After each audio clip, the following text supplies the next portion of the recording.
नमस्कार, मैं शालिनी शाक्य और आप देख रहे हैं नेक्स्ट 9 पॉलिटिकल बाइट।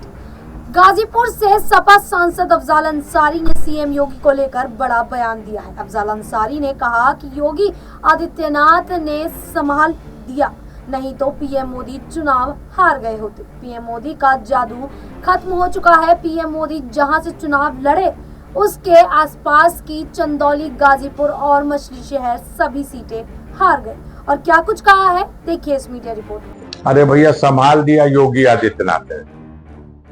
मोदी का जादू खत्म हो चुका है।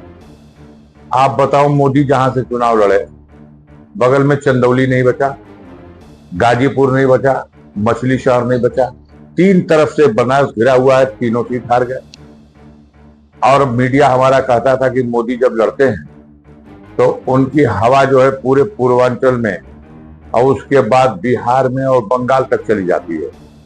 लेकिन वो तो अंतिम चरण में योगी आदित्यनाथ ने बनारस में आकर के एकदम खूंटा गाड़ करके इस बात का प्रयास कर दिया और अपने लोगों को तेज किया कि किसी भी सूरत से मोदी जी को जिता देना। और नहीं, यकीन मानिए, मोदी जी भी चुनाव हार गए होते अगर इतना मजबूती से योगी आदित्यनाथ लगे।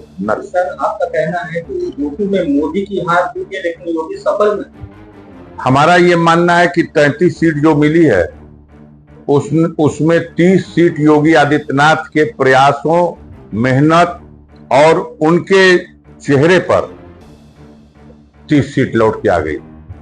3 सीट होगी जो भारतीय जनता पार्टी, उनका समीकरण या मोदी जी के चेहरे पे आई होगी। तो आपने देखा कि किस प्रकार अफजाल अंसारी ने कहा कि अंतिम चरण में सीएम योगी ने बनारस में मजबूती से प्रयास किया। उनके प्रयास से ही पीएम मोदी की हार बची और यूपी में 33 में से 30 सीटें उनके प्रयास से आई। बाकी 3 सीटें मोदी और बीजेपी की वजह से आई। जम्मू कश्मीर में हुए आतंकी हमले पर अफजाल अंसारी ने एलजी मनोज सिन्हा पर तंज कसा और कहा कि इससे पहले भी चुनाव के दौरान एक आतंकी हमला हुआ था। जिस दिन वो हमला हुआ, जम्मू कश्मीर के उपराज्यपाल गाजीपुर में चुनाव लड़ रहे थे। आज भी मंत्रिमंडल के विस्तार के अवसर पर दिल्ली में तो नहीं थे। अफजाल अंसारी ने सरकार के स्थायी रहने पर भी सवाल उठाया और कहा, बैसाखी पर खड़ी है ये सरकार। दोनों बैसाखियों में जो नीचे बाशर लगा हुआ है वो बहुत ही चिकना है, अक्सर स्पील करता है। सरकार तो जोड़ तोड़कर बन गई, पर चलेगी कैसे? जनता के सामने जो समस्याएं हैं उन पर सरकार कैसे नियंत्रण करेगी? अफजाल अंसारी लोकपाल की नियुक्ति करने की मांग भी उठाई और कहा कि 2014 में ये लोग अन्ना हजारे के पीछे छिपकर आए थे। देश में भ्रष्टाचार का जो बोलबाला है उसे हमेशा के लिए खत्म किया जाना चाहिए। इस समय भ्रष्टाचार सीनाजोरी के साथ हो रहा है लेकिन कोई कार्रवाई नहीं हो रही है। मेहुल चौकसी, नीरव मोदी, सैकड़ों ऐसे नाम हैं जिन्होंने देश के खजाने को लूटा पर उन पर कोई कार्रवाई नहीं हुई। सरकार ने अरबपतियों के सैकड़ों करोड़ का कर्ज माफ कर दिया, पर गरीब या यदि 6 माह का बिल बाकी तो उनका कनेक्शन काट दिया जाता है।